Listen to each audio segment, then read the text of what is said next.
Verilişin baş sponsoru Qoç Ət. Ailənizin rahatlığı, süfrənizin keyfiyyəti deməkdir. Bismillahirrahmanirrahim. Rəhman və Rəhim olan Allahın adıyla. Hörmətli tamaşaçılar, Biznes TV-nin studiyasından mübarək Ramazan ayına xüsusi olaraq hazırladığımız Ay Görünəndə verilişində hamınızı xoş gördük.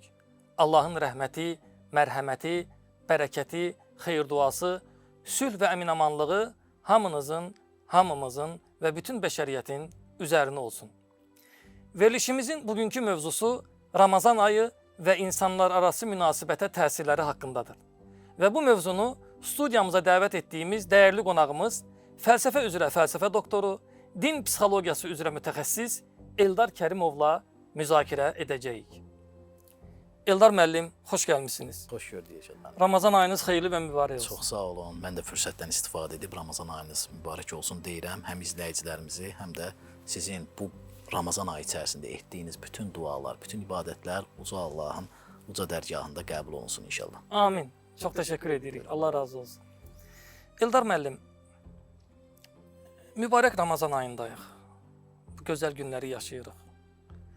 Ramazan ayı Qurani Kərimin nazil olması kimi möhtəşəm bir aya ev sahibliyi eləyir. Ramazan ayı oruç tutun ibadətini, oruç tutun əmrini yerinə yetirdiyimiz bir aydır. Və bunlarla əlaqəli Ramazan ayının çox sayda hikmətləri var, faydası var. Çox mənası olan bir aydayıq. Fəzilətli bir aydayıq. Ramazan ayının bütün bu hikmətləri ilə, fəzilətləri ilə, gözəllikləri ilə bərabər, bütün bunlar insanoğlunun daxilində hansı dəyişiklikləri formalaşdırır, hansı dəyişikliklərə meydan verir və bu dəyişikliklər bizim münasibətimizi, yəni insanlar arası münasibəti hansı mexanizmlərlə tənzimləyir? Bəli. Eşad mənim çox önəmli bir xüsusa toxundunuz. Bu xüsuslardan da ən önəmlisi Ramazan ayının Quran ayı olmasıdır. Quran da hər bir müsəlmanın, hər bir müminin bir yol xəritəsidir.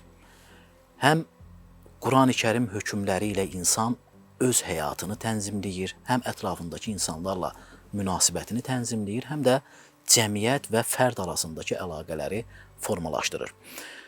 Ramazan ayının məxsusi olaraq bizim insanlar arası münasibətimizə təsiri nədən ibarətdir? Biz Ramazan ayının digər aylardan fərqli olaraq bir çox xüsusiyyətləri var. Bu ayın içərisində biz sahuru görürük. Bu ayın içərisində biz iftar görürük. Bu ayın içərisində biz təravih namazlarını görürük.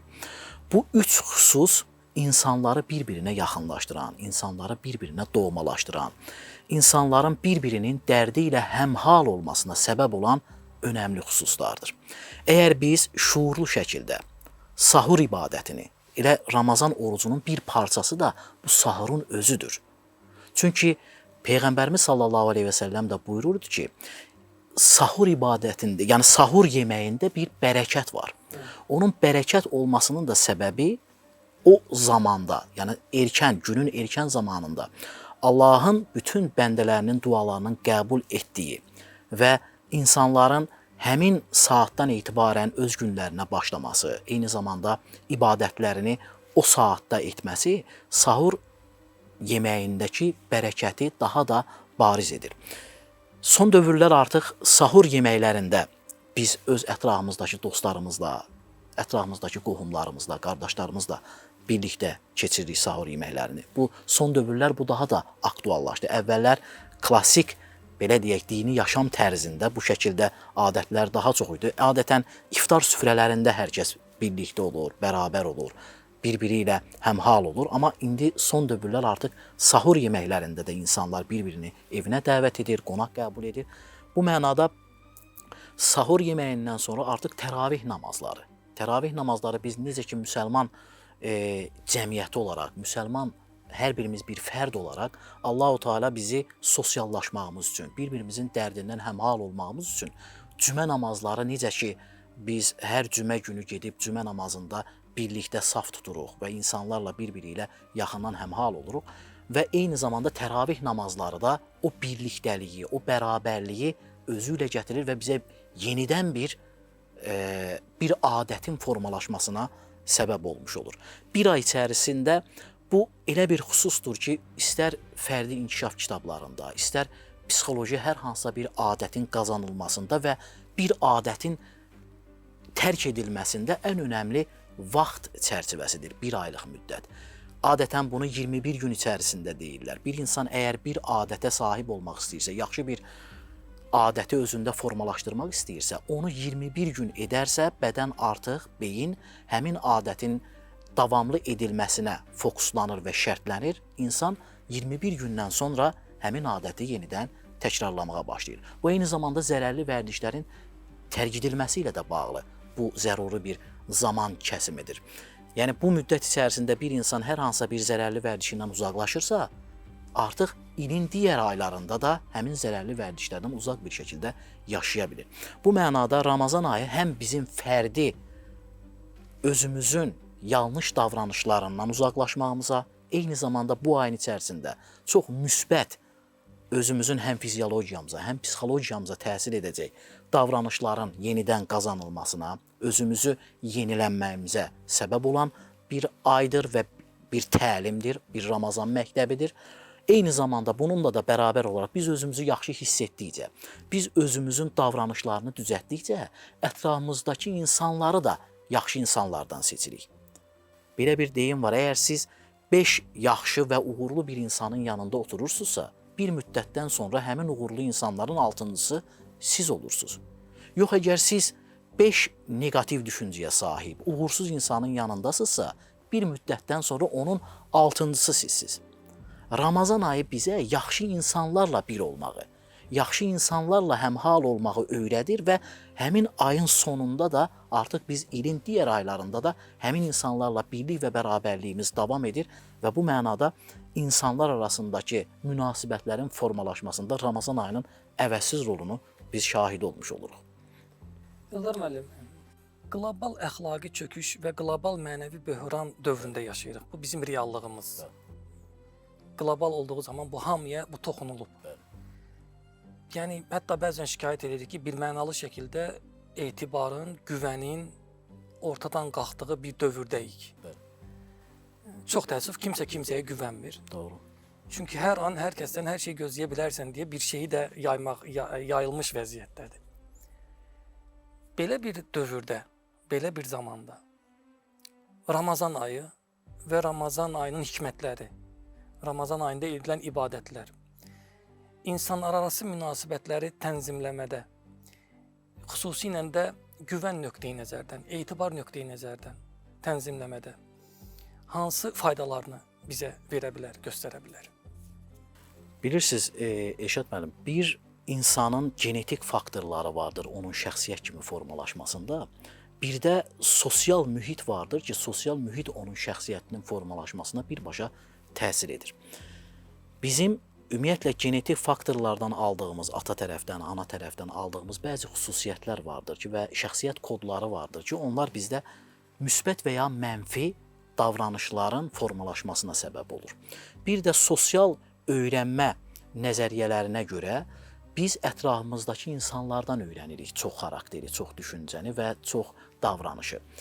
Biz ilkin mərhələdə anamızdan, atamızdan, ailəmizdən öyrənirik. Həm yaxşı xüsusiyyətləri, həm pis xüsusiyyətləri. Ondan sonra məktəb dövründə müəllimlərimizdən öyrənirik. Daha sonra öz akran qrupu dediyimiz ətrafımızdakı dostlarımızdan, tanışımızdan, həm yaşıdlarımızdan öyrənirik. Biz Peyğəmbər sallallahu aleyhi və səlləmin həyatına da baxdığımız zaman Peyğəmbər sallallahu aleyhi və səlləm güvənilən bir insan idi. Əmin idi, bəli. Daha peyğəmbərliyinə qədər. Peyğəmbərliyinə qədər, bəli. Bir peyğəmbərlikdən sonra deyərik ki, bəlkə peyğəmbərlik gəldi, hər kəs qəbul etdi, beyat etdilər və peyğəmbər də təbii ki, güvənilən insandır. Bir də var ki, peyğəmbərliyə qədər bir insanın o şəxsiyyəti, güvənilən bir şəxsiyyəti varsa, artıq bu həm genetik faktorlardır, həm də özünün o şəxsi xarakterik xüsusiyyətləridir ki, bu insana hər kəs güvənir. Yəni, bir müsəlmanın, bir mömin bir insanın əsas birinci xüsusiyyəti güvənilən insan olmasıdır. Çünki Peyğəmbər sallallahu aleyhi və səlləmin həyatına və hədislərinə də nəzər saldığımız zaman Peyğəmbərimiz buyurur ki, Əl-muslimu mən səliməl-muslimunə min lisanihi və yədi. Əsl müsəlman o müsəlmandır ki, digər insanlar onun əlindən və dilindən zərər görməsinlər. Yəni burada əminlik nə deməkdir, güvənillik nə deməkdir? Yəni biz başqalarına xətanı bir dilimizlə edirik, ya arxasından qeybət edən insanlar var və yaxud da onun haqqında iftiralar atılır. Bir insanı dilimizlə yaralayırıq və ya əlimizlə onun malına xətər yetiririk, canına xətər yetiririk. Odur ki, bir müsəlman əgər həm dilindən, həm əlindən başqalarına zərər vermirsə, deməli həqiqi müsəlman o müsəlmandır.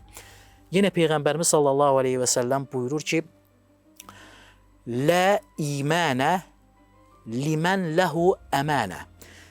Əmanəti olmayanın imanı yoxdur. Yəni, əmin olmayan bir insanda iman yoxdur. Və lə dinə lə əhdə ləhu, limən lə əhdə ləhu.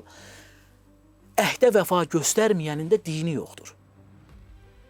Yəni, bu elə bir standartdır ki, Peyğəmbərimizin qoyduğu elə bir tərəzidir ki, biz özümüzün həm müsəlman olaraq, həm mömin olaraq özümüzün dərəcəsini, özümüzün səviyyəsini bu hədislərlə Peyğəmbərimizin qoyduğu bu, belə deyək, tərəzinin gözünə qoyaraq özümüzü hansı tipə xas və yaxud da hansı kateqoriyaya sahib olan bir müsəlmanıq, onu daha yaxşı görə bilərik. Güzgüdə necə ki, öz əksimizi görürük, əməllərimizi də, öz daxilimizi biz özümüzdə hər kəsdən daha yaxşı görürük. Və bir müminin ibadəti Allahla olan, onun Rəbbi ilə, yaradanı ilə olan məsələsidir. Bir insanın əsas şəxsiyyəti, xarakteri isə digər müsəlmanlarla, ətrafındakı insanlarla olan münasibəti ilə ölçülür əslində.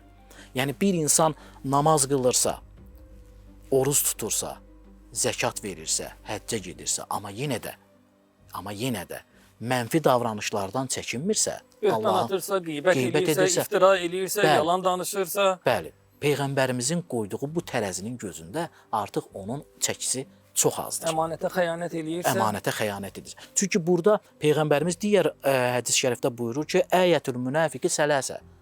Münafiqin 3 əlaməti vardır. İzə hədəsə kəzəbə. Danışdığı zaman yalan danışar. Yəni, insan münasibətlərində, o insani münasibət xüsusilə də çox aktual məsələlərdən biridir. Rəşad müəllim, çox önəmli bir mövzunu da seçmişsiniz.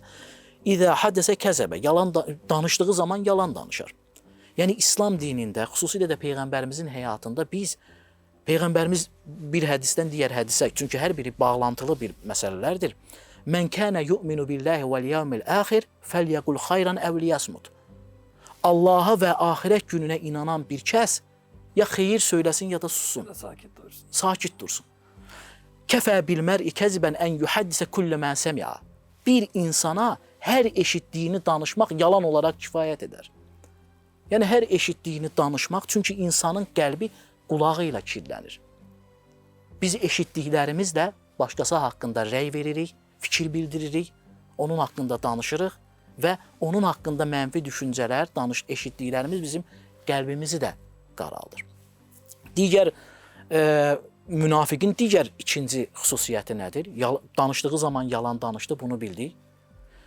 Ondan sonra əhdə vəfasızlıq edər. İzə vəadə əxləf. Bəli, vəd verdiyi zaman xilaf çıxar.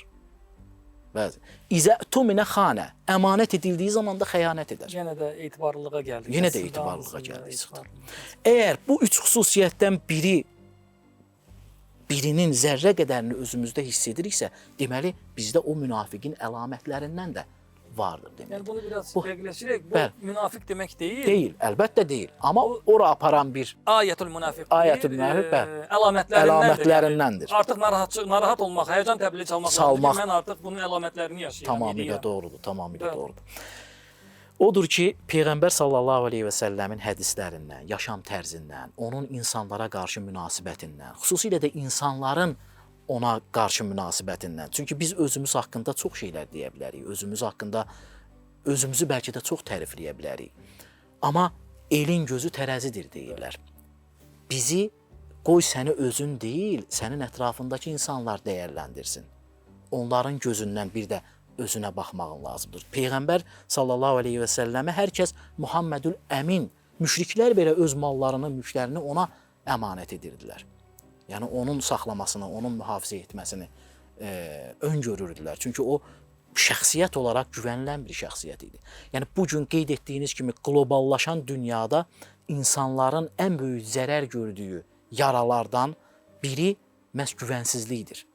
İnsanlar bir-birinə güvənmir. Niyə güvənmir? Artıq belə bir söz var psixologiyada. Yəni əslində bundan sonra çeynəm ki, biz necə oldu bura qədər Niyə gəldik? görə? Yəni, Bəli, yəni, bəli. Nəyə görə güvənmir Çünki- dünya bir-birinə, bəli. insanoğlu bir-birinə etibar eləmir? Bəli, belə bir söz var Elşad müəllim. Bir yalandan sonra bütün həqiqətlər şübhəlidir. İkinci yalandan sonra bütün şübhələr həqiqətdir. Bəli. Biz bir yalanı az gördük. Biz heç bir şey olmaz, xırda bir şeydir, olsun dedik, üstündən keçdik. Amma biz düşünmədik ki, bir mıx bir nalı, bir nal bir atı, bir at bir igidi, bir igid bir ordunu, bir ordu da bir dövləti təmsil edir. Yəni biz hər şeyə mıx gözü ilə baxdıq, xırda bir mıx, o gəldi böyüdü, bizim başımıza böyük bir bəla oldu. Biz xırda-xırda itirdik, az-az itirdik, amma sonda baxdıq ki, biz çox şey itirdik əslində. Odur ki, biz yenidən xırda-xırda qazanmaq məcburiyyətindəyik. Gözəl bir söz var idi, bugün cümə namazında imam söylədi. Dedi, Ramazan ayıdır, hər kəsi paylaşmağa dəvət edirəm. Zəkatlarının, sədəqələrini, iftar süfrələri açmağa, yardımlaşmağa, yardımlaşma ayıdır eyni zamanda Ramazan ayı. Əgər siz 1 manatdan 20 qəpik verə bilmirsinizsə, əgər siz 10 manatdan 1 manat verə bilmirsinizsə, siz 100 manatdan 10 manat verə bilməyəsiniz. 1000 manatdan 100 manat verə bilməyəsiniz. Və bunun məbləği artdıqca siz artıq o pula da bağlanırsınız, o vara da, o dövlətə də bağlandıqca artıq ondan bir şeyin qoparılması da çətinləşir. Ən böyük uğur elə o xırdadan başlamaqdır. Əgər 1 manatın varsa, o 20 qəpiyini sən götürüb sədəqə verə bilirsənsə, deməli sənin daha çoxun olanda daha çoxunu verməyə də ürəyin olacaq. Odur ki, bu qloballaşma, bu dediyimiz kimi əsas xırda-xırda itirdik biz o tamlığı. O tamlığı yenidən qazanmaq üçün də xırdadır deyib qırağa etməyək. Kiçikdir deyib qırağa atmayaq. Xırda-xırda, az-az yenidən o dəyərlərimizə, yenidən o kimliyimizə qayıdaq. Deyir, siz böyük dağları elə də böyük görməyin, o dağlar xırda çınqıllardan ibarətdir. Yəni xırda çınqıl daşları əslində böyük bir dağı formalaşdırır. Ya eyyühellezine amenu, ey iman gətirinlər, kutibe aleykumus-siyam. Oruç sizə fərz buyuruldu. Ayənin də axırında leallekum tettaqun, hədəfin təqva olduğu bildirir. Yəni təqvalı olasınız deyə oruc ibadətini sizə fərz buyururam. Və bu fərz buyurulan, orucun fərz buyurulduğu ayda, Ramazan ayında da şəhr-ü Ramadanəl-ləzi unzilə fihil-Qur'an, Qur'an-ı Kərim eyni zamanda nazil olmuşdur.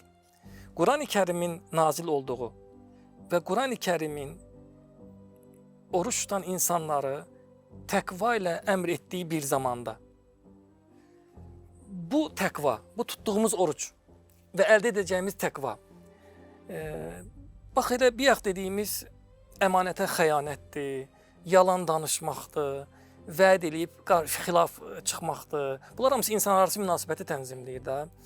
Bütün bunları müsbətə doğru düzəltmədə, qarşılıqlı güvəni və etibarı yaratmaqda sizcə necə dəstək olar bizə? Və ya tutduğumuz oruç, bu ac qalırıq da, məsələn, səhərdan yer ağarandan, bayaq sahur dedi, sahur edəyindən, axşam günəş batana qədər, yəni iftar etdiyimiz zamana qədər. Bu ac qalmağımız bizdə nəyi dəyişdirir və bu dəyişiklik bu münasibətin yaxşılaşmasına, qarşılıqlı etibarın, güvənin meydana gəlməsinə necə təsir edə bilər sizcə? Bəli. İbn Sinanın öz ətrafındakı insanlara, ona müraciət edən insanlara belə bir resepti var. Həm insanın daxili dünyasını zənginləşdirmək üçün, mənəvi dünyasını, həm də ki, insanın fiziologiyasının sağlam olması üçün bir reseptdir, bir şəxsiyyət formalaşması üçün. Bu reseptin birincisi qillətut taamdır, az yeməkdir. Gözəl. İkincisi qillətul mənamdır, az yatmaqdır. Üçüncüsü qillətul kəlamdır, az danışmaqdır. Deyir, əgər bir insan bu üç xüsusa diqqət edərsə, həm canı sağlam olar, həm mənəviyyatı sağlam olar. ruh dünyası, qəlb dünyası zəngin olar. Üçü də deyilənə görə qəflətə aparan yoldur əslində. Əlbəttə. Üçü də qəflətin Əlbəttə. işarələrindən, Bəli. əlamətlərindəndir. Yəni biz az yesək sözün həqiqi mənasında bədənimiz bizə təşəkkür edir və bu üç xüsusun üçünü də Ramazan ayı bizə öyrədir. Çox maraqlı bir Bəli. Ramazan məktəbinin düsturları var. Və bu Ramazan ayında biz az yeməyi öyrənirik. Sözün həqiqi mənasında. Az yeyirik və az yediyimiz üçün də həm bədənimiz sağlam olur, həm də biz süfrədən uzaqlaşdıqca özümüzə yaxınlaşırıq. Həzrəti Yusifdən soruşurlar, siz böyük bir dövlətin maliyyə rəhbərisiz, siz yenə də oruç tutursunuz, ac qalırsınız.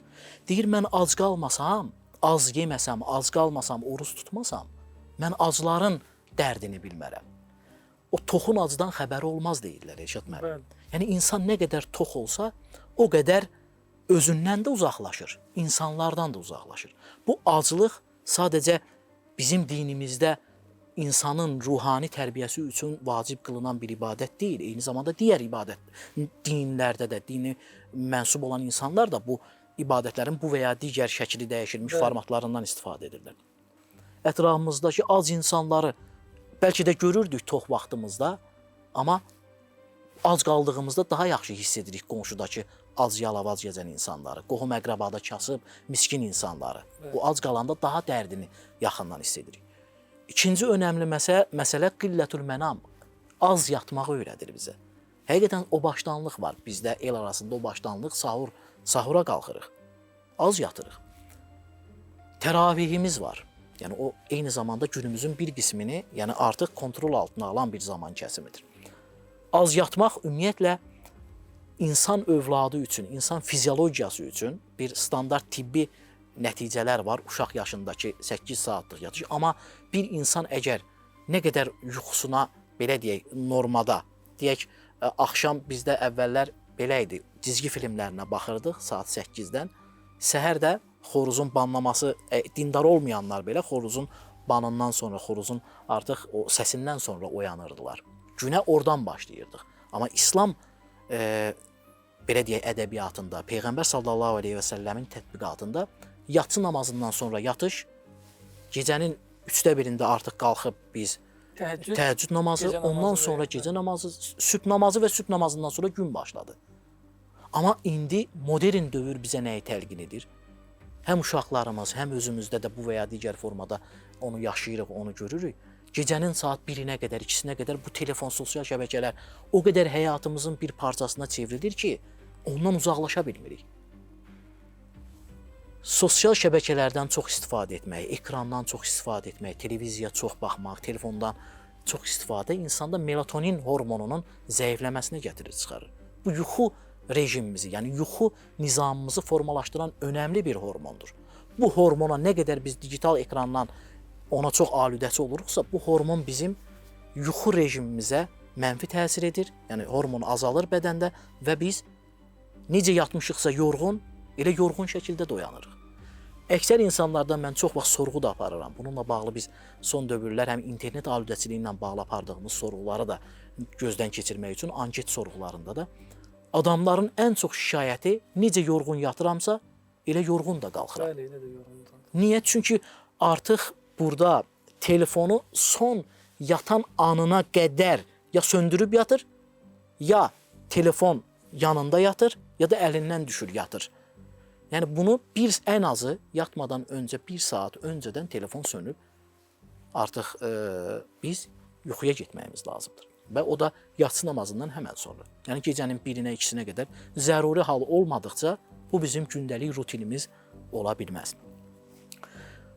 Və üçüncü ən önəmli məsələ, Eşat müəllim, qillətül kəlam dediyimiz şeydir. Az danışmaq. Az danışmaq bayaq da qeyd elədik. Yəni ya İslam Peyğəmbərimizin bizə tövsiyəsi ondan ibarətdir ki, ya xeyir söylə, ya da sus. Az danışmaq deyir, az danışaram və onun bir neçə versiyası var. Deyir, düz gedərəm, hakimlə işim olmaz. Az yeyərəm, həkimlə işim olmaz. Sözün həqiqi mənasında az da danışaram, digər də ətrafımdakı insanlarla problemim olmaz. Yəni insan nə qədər çox danışarsa, o qədər yalan danışar deyirlər. Belə bir ifadə var. İnsan gərək hər danışdığını düşünə, hər düşündüyünü bilə və hər bildiyini də yaşaya ki, sənin dediklərin də, sənin ifadə elədiklərin də qəlbdən çıxan mütləq qəlbə gedər. Amma sadəcə ağızdan çıxan qulağın bir tərəfindən girər, digərindən çıxar. Əksər elm adamları ilə, elmlər doktoru ilə, fəlsəfə doktoru ilə, elmi akademik fəaliyyətlə məşğul olan çoxlu sayda insanla görüşərkən əksəriyyətinin bir məsləhəti var, tövsiyəsi var.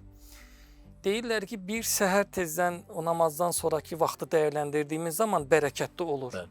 Yəni namazdan sonra yatmırıq və ya dan yeri ağarandan sonra yatmırıq və dəyərləndiririk o zihnin açıq olduğu vaxt. Bir də hamısı, bəlkə də sizin də təcrübənizdə, şəxsən mənim də təcrübəmdə elmi işlərim yazdığım ən bərəkətli dövr Ramazan ayı olmuşdur. Bəzən özümə deyirəm ki, bu yemək, yəni yemək nə qədər biz onu ləzzətli sansaq da, özüm bir ehtiyacımız olsa da, bu nə qədər vaxtımızı və bir şəkildə görəcəyimiz işlə əlaqəli bir çox şeyi alıb aparırmış. Yəni nə qədər vaxt ayırırmışıq biz buna. Amma bu Ramazandakı o günorta yeməyi məsələsi olmur. Həqiqətən çox faydalı, çox verimli, çox bərəkətli bir iş zamanı, bir iş dövrü yaşayırıq. Ən azından elmlə məşğul olan insanlara bunu aid edə bilərəm. Eldar müəllim, Ramazan orucu və səbir və bu səbrin eyni zamanda əgər tutduğumuz orucun buna bir təsiri varsa, insanlararası münasibətimizi tənzimləmədə rolu nədən ibarət ola bilər? Bilirsiniz, səbir Peyğəmbər sallallahu əleyhi və səlləmin üzərində ən çox durduğu o hər bir müsəlmanın sözün həqiqi mənasında davranışında öz yerini tapması lazım olan bir davranış şəklidir. Və bu psixologiyada da bunun yeri ayrıdır. Yəni səbirli olmaq, hər hadisə qarşısında anında adekvat cavab verməmək. Çünki Peyğəmbər sallallahu əleyhi və səlləm də buyurur ki, "İnnəməs sabru İndə sadmətil ulə." Əsl önəmli səbir ilk müsibət anında göstərilir. Anlıq reaksiya. Burada anlıq stimullardır. Yəni burada stimullarla birlikdə biz emosional gərginlik yaşayırıq hər hansısa bir problemlə qarşı-qarşıya qaldığımızda. Və bu emosional gərginlik anında qərar verməyimizə səbəb olur. Anında verdiyimiz qərarlar da nə qədər doğrudur, nə qədər yanlışdır, biz onu müəyyən edə bilmirik həmin anda. Və bunun üçün də səbirli olmaq və xüsusilə də Ramazan ayında bu necə bizə öyrədir? Ramazan ayı. Peyğəmbər sallallahu əleyhi və səlləm buyurur ki, "Əs-savmu cünnə." Yəni oruc qalxandır. Siz orucda olduğunuz zaman ətrafındakı insanlardan hər hansısa birisə sizə nalayiq söz deyər, sizə hər hansısa bir xoşlamadığınız bir ifadə söyləyər. Siz deyin ki, mən orucam. Yəni oruc olması bir qalxan olaraq, müdafiə mexanizmi olaraq Peyğəmbərimizin bizə tövsiyə etdiyi bir davranışdır və formatdır. Biz oruc olduğumuz zaman digər mövsümlərdən daha çox səbir göstəririk. Niyə səbir göstəririk? Çünki biz sadəcə mədəmizə oruç tutturmuruq. Mədəmizə demirik ki, sən səbirli ol, bu saatdan bu saata qədər oruç tutaq, yəni ac qal, narahat olma, mən bir neçə saatdan sonra səni yedirəsiyəm, rahat olasın. İmam Qazzalinin bir sözü var, deyir ki, oruc 3 çeşiddir. Biri avamın orucu deyirlər, yəni hər kəsin orucu. O mədəyə tutulan orucdur. Səhər bir müddətdən axşama qədər ac qalmaq. Fiziki olaraq yemək, maddi olaraq yeməyə toxunmaq. İkincisi xasın orucudur. Xüsusilərin orucudur. Bəli, onlar digər orqanlara da tutulan orucdur. Yəni mədə ilə bərabər, mədə ilə bərabər əlini də haramlardan çəkir, gözünü də haramlardan çəkir, qulağını da qeybətdən çəkir. Bu xas insanların orucudur.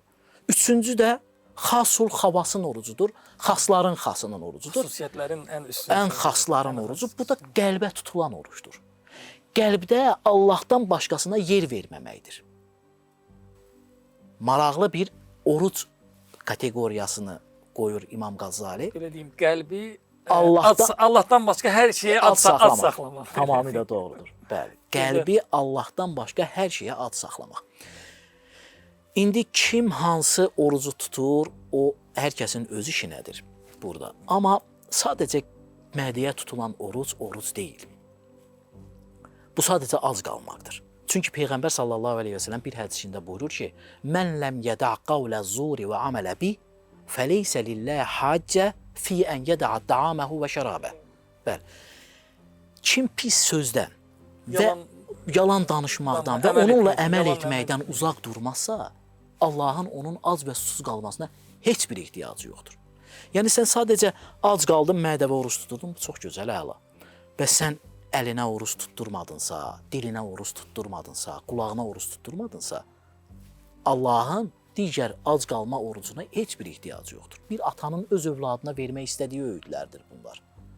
Yəni böyüklərin kiçiklərə vermək istədiyi öyüdlərdir bunlar. Yəni hər kəsin könlündən keçir, bəzən deyə bilmir. Amma Peyğəmbər sallallahu əleyhi və səlləm bunları ifadə edib və bizə bir yol göstərir və bu yolu da icra etmək hər birimiz üçün bir şərtdir, bir vacibdir. Buna icra etsək, insanlar arasındakı münasibətimizi də normallaşdıra bilərik. İlдар müəllim, Allah razı olsun. Əslində xatırlatdınız bir şəkildə bu oruc ayəsindəki hədəf ki var, təqvanın da əslində nə olduğunu buradan ayrılır. Yəni pis əməllərdən çəkinəsiz deyə tərcümə olunur, amma demək ki, bu qədər əməllərdən oruçlu ikən, oruçdakən çəkindiyiniz zaman o təqvanı əldə edirsiniz. Əslində oruçdan hədəf də budur. Bu sizin təlim tərbiyənizdir. Ümumiyyətlə psixologiyada təqva sözünü biz modern psixologiyada açdığımız zaman təqva sözü daxildən gələn anlıq impulsları nəzarət altına almaqdır. Yəni bu insanın öz duyğularına hakim olub onu kontrol edə bilməkdir. Yəni təqvalı insan odur. Oruç tutun, özünüzə nəzarət edəsiniz, deyəmi? Bəli, özünüzə, hisslərinizə, duyğularınıza və emosiyalarınıza nəzarət edin. Çünki bizim başqaları ilə aramızda yaranan bütün konfliktlər hamısı ya dilimizdən qaynaqlanır. Bəli, o orqanlarımızdan, digər orqanlarımızdan. Bəxtiyar Vahabzadənin bir sözü var, deyir, acı söz əslində bir insanın toxunan, belə deyək də, qabırğasının qırılması kimidir. Yəni bir insana acı söz deyirsən, onun qəlbi qırılır və yaxud da qabırğası qırılan kimidir. O qabırğa bir müddətdən sonra sağalır, amma hər dəfə hərəkət elədiyin zaman o acını orada hiss edirsən.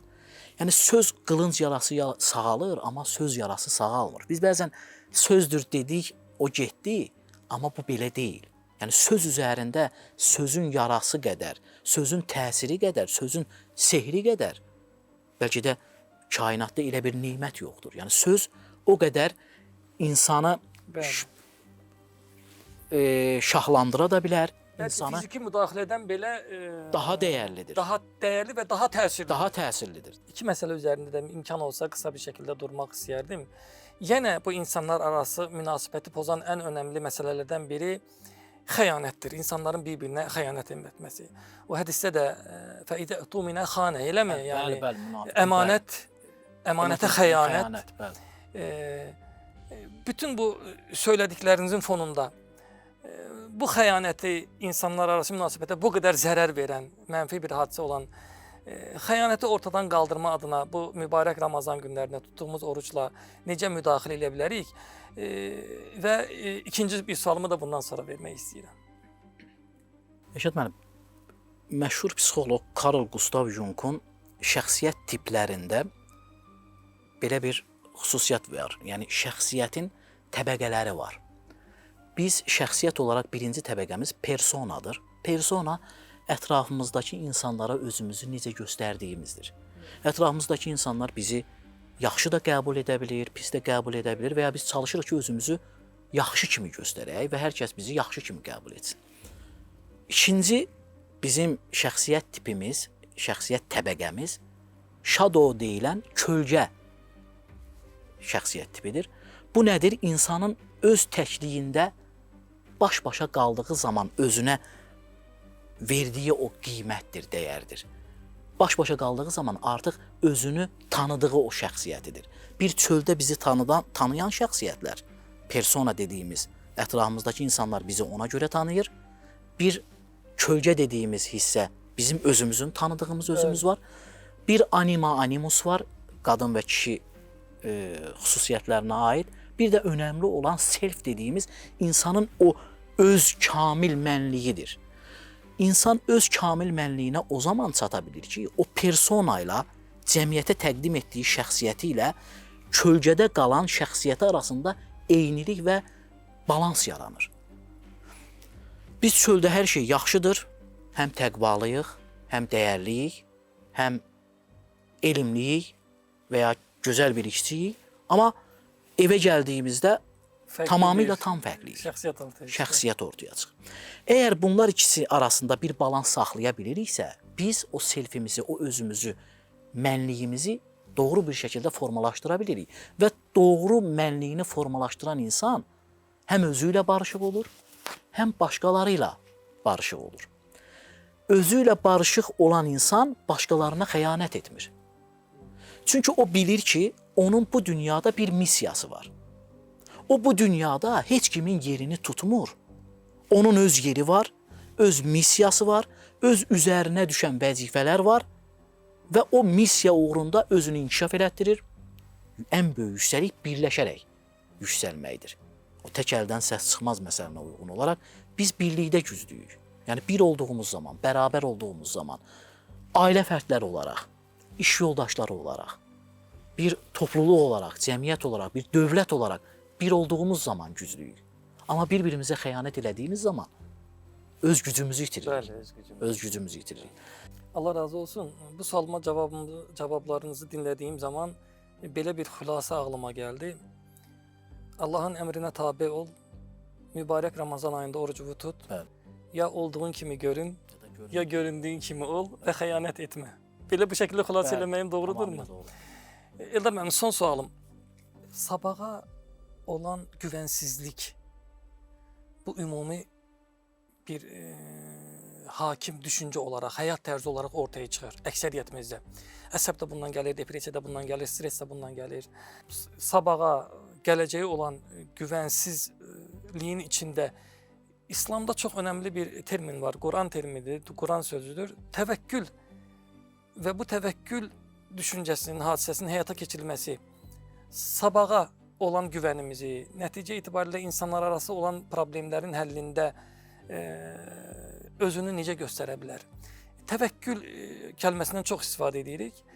Tam olaraq təvəkkül nədir və insanlar arası münasibəti tənzimləmədə bu hadisəni yerinə yetirdiyimiz zaman, bu əməli yerinə yetirdiyimiz zaman hansı müsbət nəticəni əldə edə bilərik? Təvəkkül anlayışı sözün həqiqi mənasında bəli, buna psixologiyada da zehnin rahatlıq mərhələsi deyilir. Mindfulness dediyimiz bir termindir bu. Yəni zehin hər işi görür və gördüyü işi müsbət bir varlığa, buna pozitiv psixologiyada Martin Seligmanın belə bir ifadəsi var. Deyir, insan hər hansısa bir gördüyü işi başqasından məsləhətləşərsə və başqasının özündən güclü birinə, o insan olaraq, o şəxsiyyət olaraq bunu görür psixologiyada, özündən güclüsünə həvalə edərsə, o özünü daha rahat hiss edir. Biz gördüyümüz işi Rəbbimizə həvalə edirik. Hər şeyə qadir olan. Hər şeyə qadir olan. Və biz Uca özümüzü... və əzəmətli bir varlıq. Bəli. Yəni, onun üzərində varlıq yoxdur. Onun üzərində varlıq yoxdur və biz özümüzü daha rahat hiss edirik. Çünki biz Peyğəmbərlərin də həyatına baxdığımızda Yaqub Aleyhisselam Həzrəti Yusifi itirdiyi zaman, belə deyək, ondan uzaqlaşdırıldığı zaman da Allaha təvəkkül etmişdi. Və o bilirdi ki, Yusifi ona verən də, ondan alan da və ona yenidən gətirəcək olan da Rəbbidir.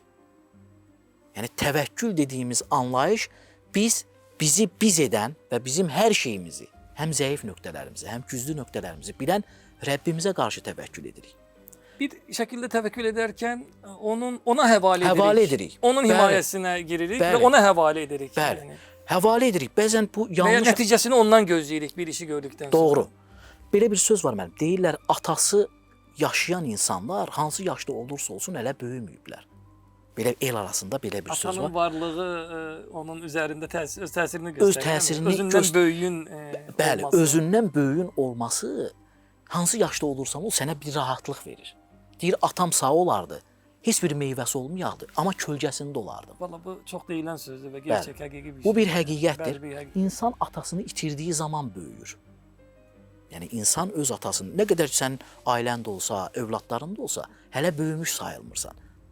Bu psixoloji olaraq da bu belədir. Çünki özümüzdən böyük bir dəyərli bir insan var. O bütün problemləri həll edə biləcək düşüncəsindəyik hələ də. Çünki o uşaqlıqdan biz davamlı olaraq atamız bizim üçün ən böyük, ən dəyərli və ən güclü insan olaraq bizim üçün var olur. Yetkinlik dönəmində biz artıq atamızın müəyyən qədər güclərə o qədər də sahib olmadığını düşünürük. Amma biz də müəyyən yaş qəbul elədiyimiz zaman, yaşadığımız zaman axı artıq qəbullanırıq ki, atamız həm güclü idi, həm ağıllı idi, həm də bizim çox problemlərimizi həll edə biləcək gücə sahibdir. Odur ki, bəlkə də heç bir ehtiyacı olmayan bir insanın belə o atanın o quru nəfəsinə də ehtiyacı olur və o quru nəfəs də ona güc verir. Odur ki, yəni təvəkkül prosesində də sadəcə burada yanlış anlaşılmalar olur. Biz düşünürük ki, məsələn deyirlər, təvəkkül, heç bir iş görmədən təvəkkül etmək.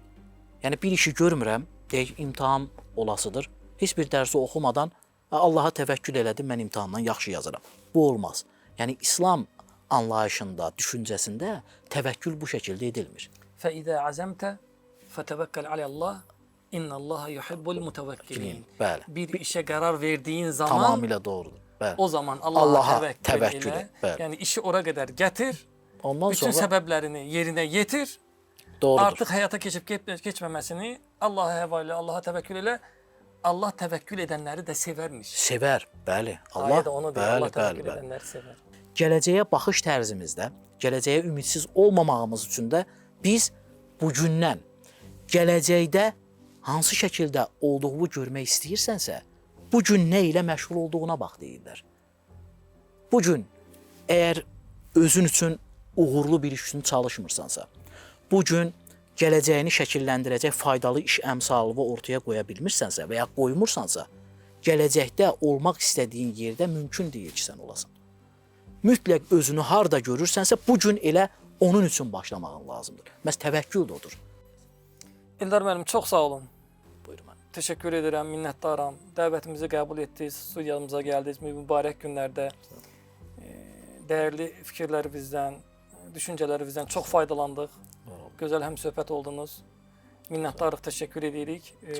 Və ümid edirəm ki, Ramazan ayı boyunca sizinlə daha görüşəcəyik inşallah. İnşallah.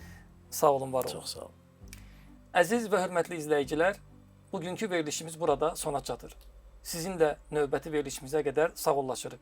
Allaha əmanət olun, Allah əmanında qalın. Verilişimizin baş sponsoru Qoçət. Ailənizin rahatlığı, süfrənizin keyfiyyəti deməkdir.